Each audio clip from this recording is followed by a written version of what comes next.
Dementia, a viral pandemic by Casey Striachert. During the night of April 23, 1998, I had a dream. I was walking through the halls of what appears to be an elementary school. It is chaos. There are children in the halls actually biting the flesh or the arms and legs of other children.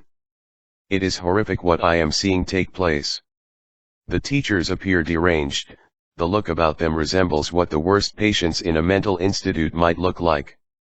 There were some who were not affected by this dementia. They walked close to the walls and avoided the others, but made no attempt to stop the carnage. Next, I find myself at a middle school or high school. There are even more affected by this dementia here. It is horrible. The students are pulling others to the ground where they chew the flesh off them as if to eat it. Again, there are a few not affected who are able to run away, but unable to stop what is happening. Now, I am at a college campus. The majority of the campus population is affected, students and professors alike. The violence has escalated to the ripping off of limbs and consuming them. The demented ones have become unrecognizable. They are as bloody creatures, lacking human components. I feel I am witnessing the worst horror movie ever made. I am now at a hospital, a place that represents medical help and safeness. I am wrong. All are affected here, children and adults. I run outside. The demented ones are everywhere attacking each other. I see a house near the ocean and run past all the insanity and go in. My son Eric is in the living room. I grab him and tell him we must hurry so that what is outside does not reach us. I see the fear in my son's eyes and then look to see a very small door on one wall of the living room. It is blended in with the design of the wood and was probably a secret door at one time.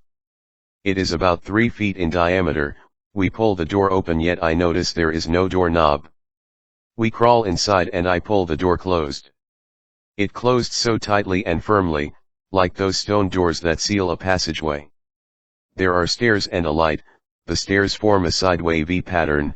At the halfway point, beginning the next section of the V upward, I see a light switch. I turn off the light switch and we are guided by a light coming from an upper room at the top of the stairs. I am thinking that now the demented ones will not see the doorway since the light is off. In the upper room I see an old man sitting at a table, as though he were expecting us. I then turn to Eric and tell him that there are angels in this room, keeping us safe. I see he is still terrified, so I said, "Angels, reveal yourselves to my son, let him see you." About 10 of them appeared completely. The others were sensed spiritually as a very real presence from God. I said to Eric, "Jesus has sent these angels to protect us. The room is filled with God's angels and we are safe." Then I woke up. The point: this dream covered 3 to 4 generations, elementary aged, middle to high school, college age, and into career ages of different categories. I am assuming a time frame of 12 years from elementary to high school graduation, another 4 years of undergrad and 2 years of graduate study, people with master's degrees working in hospitals. If we consider physicians going through med school, along with another 3 to 7 years of residency before being licensed, at the earliest 2019 and at the latter end of this prophecy, 2025. This represents to me that violence will be the controlling factor by 2019-2025 and no age, race, or gender will be spared with one exception. In the dream Eric and I had faith and trusted God to prevail on our behalf. It would seem to me that those who were not affected by the dementia will be those who have given ownership of their heart, soul, and life to God. For them, God will be a safe haven. In the book of Revelation, John wrote down 5 major ungodly actions taking place on the earth to signal the end times. 1. Idol worship. 2. Murder. 3. Witchcraft. 4. Immorality. 5. Theft.